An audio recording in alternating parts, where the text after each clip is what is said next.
Hey guys, I'm J-Mac. This is Raid Shadow Legends, and today I want to talk about Mistress of Hymns. Now, she is not somebody who I pulled and thought, yes, I need to get her to 60 because she looks super awesome.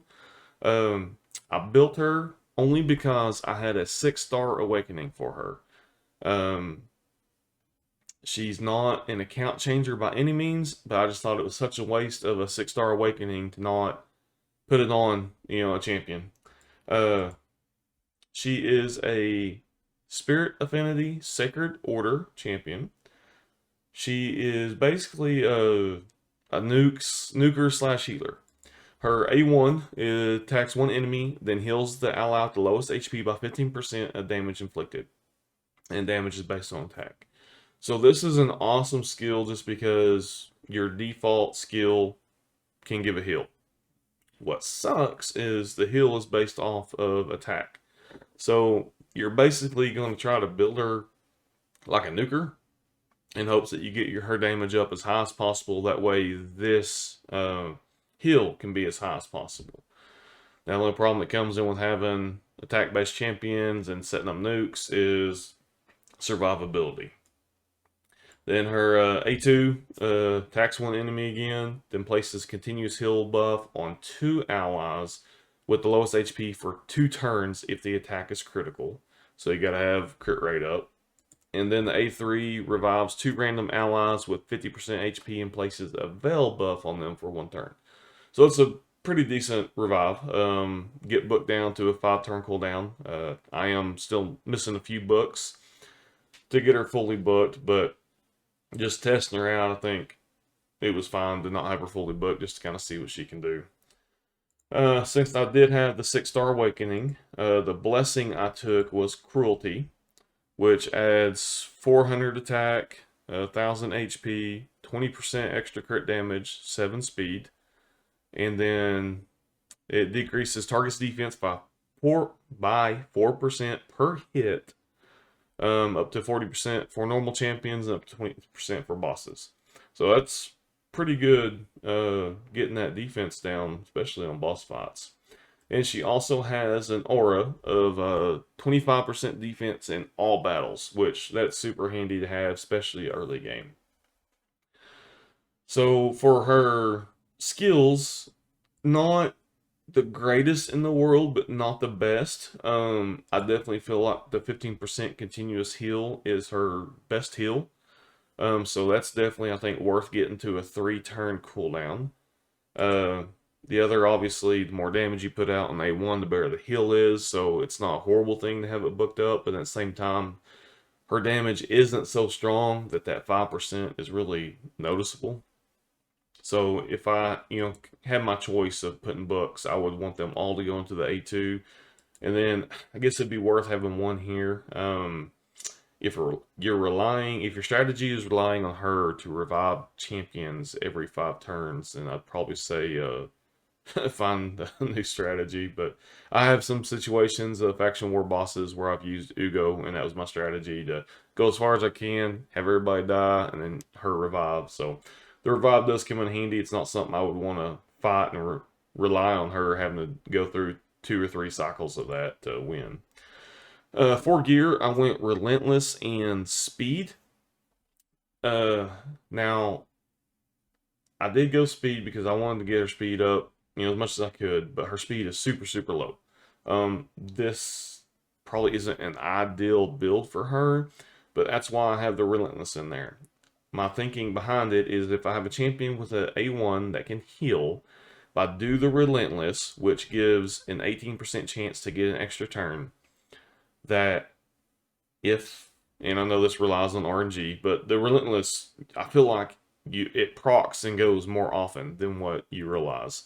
And anyway, if you have a champion that does heals on the A1, getting that relentless to get that A1 going over and over as many times as possible just throws more heals out there.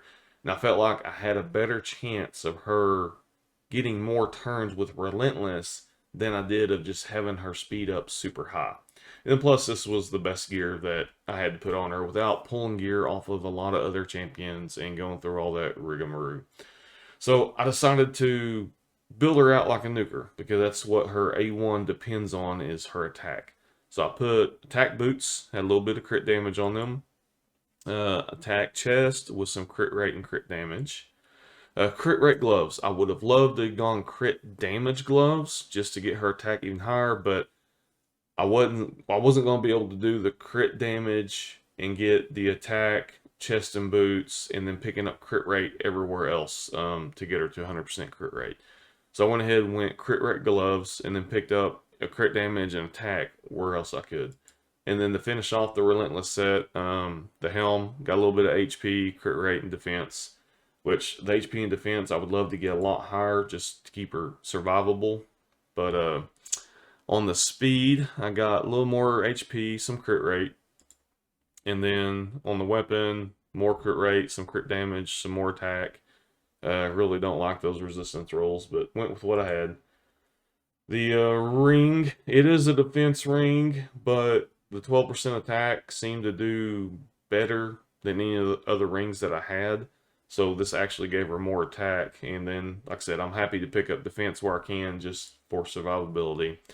Crit damage on the amulet. And then I got a nice attack banner with 3 rolls in attack for her. So that was a pretty good little pickup there. So her overall stats, 36k on HP, would love to get that higher. The attack is 4.3k. Defense 2.4, and then speed is a abysmal 128. But again, I'm trying to compensate for the low speed by doing the Relentless. Crit rate, I got over 100. I'd love to get rid of some of that to get it closer to 100, but with the gear that I had and not just spending hours of time going through and rolling stuff and switching stuff off other people, that's where I'm at. And then 174% crit damage. I'd love to get that higher, but same thing. I just don't want to spend the time because she's not going to be somebody that I'm using every single day. Resist and accuracy really aren't needed for her. You might do a resist build depending on where you're trying, but if you're doing early game, mid game, then the resist aren't going to play just a huge part in how you develop champions. So anyways, I'd love to get that lower and put towards something else. But anyway, pretty happy with how I have her built considering the gear that I have. That's always been one of my biggest downfalls is gear. I will say that Relentless is fairly easy to get early on. You get it from winning or placing in tournaments, and I felt like I did a lot better of finding tournaments I could place in when I was at a lower level in the game compared to now, because I really have to work at getting, the top 3 or 4, going through a lot of resources and making a bigger effort to, do things. For masteries, I feel like there's a couple of ways you could go. I mean, as far as moving a few of these around, but for the most part, doing the support to get her heals up as much as you can. I did the lasting gifts because of that continuous buff. If I can get that to extend another turn, that's awesome. Same thing, the cycle of magic, if I can get some situation, the revive to come back a little quicker, or her A2 to come back quicker. And then I just went down the attack tree on the left side. Oh, there we go. Just to give her more damage output best I could. So I felt like this was about the best I could do considering the gear that I have on her and what I'm using her for. So let's see what she does. I don't want to buy you. I don't want to buy any of the crappy Black Friday deals. I think Plarium is the only company in the world that has had horrible deals. Doesn't understand what Black Friday is, apparently. Alright, let's go Dragon 20. So, I have done a few runs with her. I was trying to put together a team that's easily assembled. Hakatoon, speed lead. You get her as a free champion just for playing the game. Kale, you can get in the very beginning if you choose him. He's also a very easy champion to pull from shards. Frozen Banshees, fairly easy to get from shards. Ancients and Mysteries. Excuse me. And then, of course, there's Our Lady, the Mistress. And then I put Visix in, and I realized that, first of all, Visix is a free champion you get for playing the game. She's the last one you get. before like the 270 or something like that. We're right at 270. And I realized that when you get her, you will already have Seal of the Drakes. And Seal is by far a much better champion than Mistress of Hymns. Better heals. Revive. Seal can only revive one. Mistress can revive two. But because where Mistress is lacking everywhere else, that doesn't really, put her up to par. But I realized that going through here, if Mistress is your only healer, you've got to have some type of crowd control to go with her. Now that's a little different early game, but she having to build her as a nuker, you've got to have some way to keep the other champions from attacking her.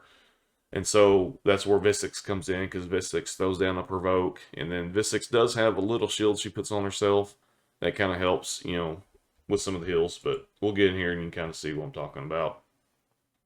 I had her paired with Death Knight, which went fine. But I think Death Knight's a little too powerful. I was just trying, like I said, thinking champions that are easy to get. And if you're playing right now or watching this, hopefully you have Death Knight. He's one of the more recent free champions to give away. But we can see that her A2's already went off, put the continuous heal on Kel and Hakatoon. So 12k hit, a 1900 heal. She's like I said, definitely not going to be an account changer, but being able to put out some offense and then getting a heal pretty much every turn that she takes, because she's either going to do her A1 or she's going to do the A2 that does the continuous heal. She's definitely got a place early game. I remember and there's an extra turn from the Relentless set. So I would have definitely used her for probably quite a while, because on this account when I first started, Shaman was my main reviver for a long time. And she might have been my reviver until I got Seal. I don't remember. Surely I had got somebody else before then. But anyway, I would have much rather have put the books that I put in Shaman into Mistress. And like I said, I know this isn't just super hard level, but when you're coming up, I remember level 20 seemed like so far away for my account and where I was at. But so far, she's doing a good job keeping everybody alive. Of course, part of that is to do with Visix and the provoke that Visix is getting, just so the champions, attack her. And I've got Visix built up fairly nice because she's on my arena team, and I use her a lot. But again, I think she does better as a secondary support healer. I could see, if you're coming up in the game, you get Seal. You could have her with Seal getting through some little tougher times, just because, the extra reviver and the extra little bit of heals. And then I could probably, if you had Seal on the team and Seal healing, work with Mistress to get her attack up even higher and dropping some of the HP and defense, depending on where your gear's at. And she probably do, a little better, because the more damage she puts out, the better she does. She'd also benefit a lot from rolling with somebody that can do defense down on everybody and, attack up. Because again, the more damage she puts out, the better that A1 does on the heal. But, let's see, she should be able to keep everybody alive to the dragon.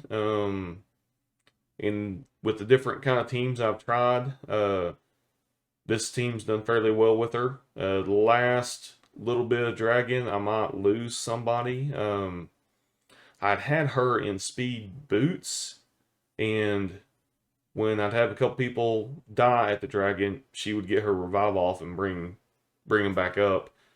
But once I put the attack boots on her, she's a little more squishy. So we may or may not wipe here. It's definitely not 100% team. She's not somebody that I would want to be relying on in game, unless it was faction crypts. Uh, I could see her being used in a stage 21 to try to get you by, because those little heals, it's just some situations, every little bit helps.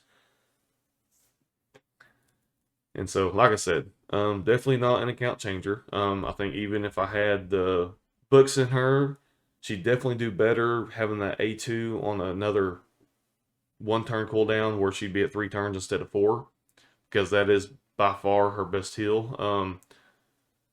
So the trick's going to be keeping her alive long enough to revive Visix if Visix goes down. Because for this run, I mean, Kale's obviously doing all the damage with those poisons. Same with Frozen Banshee. So Visix went down. Poisons are probably going to take her out, yeah. But I wonder if I've got enough going on here that I still might get lucky with the poisons. Yeah, so it was sloppy. It was messy. Still won. She got the job done well enough to get everybody to the dragon.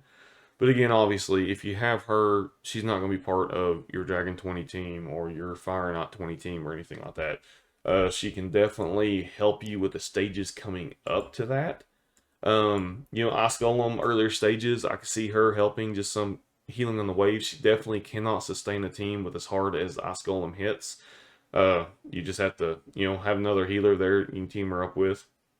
And you could probably build her a little heftier and just make it where the heals aren't as much. Because with her damage, there's between, having her at 5k attack compared to like, 45k, or even at 4,000 attack, I've got her a little above that, to a 35,000 or 3,500 attack.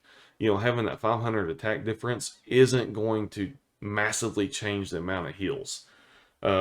So I could definitely drop her attack down some, put some more defense and HP on her, and have her survive a little better, and still be probably pretty okay with the heals that she's putting off. So Ice Golem's Peak, she's going to be viable to a certain level, and then she'll just get hammered. Fire Knot, not really somebody you want on that team. Early Spider Den, maybe. Of course, when you start getting up in Spider Den, it's all about the HP burns and your Cold Heart Heat Seekers, and just getting as many hits and as damage as fast as you can. Definitely, like I said, early on the campaign, I would have loved to have had her. That way I didn't have freaking Shaman and invest those books. I would feel a lot better about the game if I had put a legendary tome into Mistress of Hymns rather than Shaman. One of my early mistakes. So again, she's got a place in the game. Definitely, if I got her early on or mid game, I would see how close I was to getting Seal before I invested time, resources, books, getting her up to 60. Get her early on, put her up to 50 for sure. But again, I would check to see how close I was to Seal before I really invested heavily in her.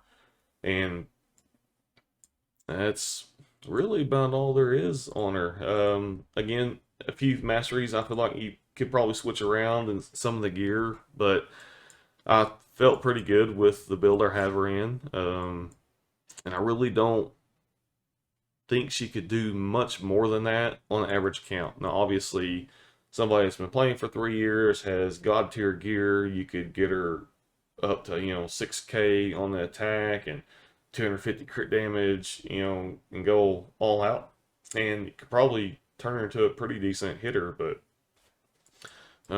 where's she at? Oh, there she is.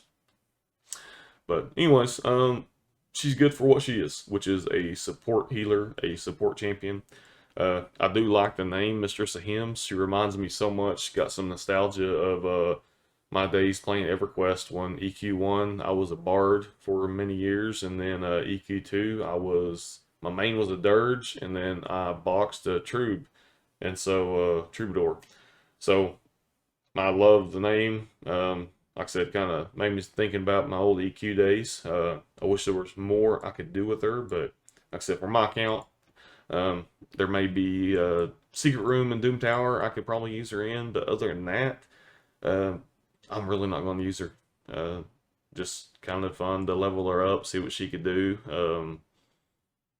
But that's about it. So, anyways, hope you guys all had a wonderful Thanksgiving, a wonderful weekend. Getting ready. School starts back tomorrow. Get back teaching some seventh grade math. So, I'm excited to get back in the classroom. Kind of missed a lot of my kids, especially the ones that I yell at every day, but we all laugh. We have good times. So, anyways, I hope you guys, again, have a very blessed day. Hope you have fun playing the game. Do something that you enjoy and go after it. But anyways, if you would please subscribe. I know I keep saying anyways. I'm horrible at these goodbyes sometimes. But anyways, hope you all have a wonderful time playing the game, and we'll see you next time. Bye.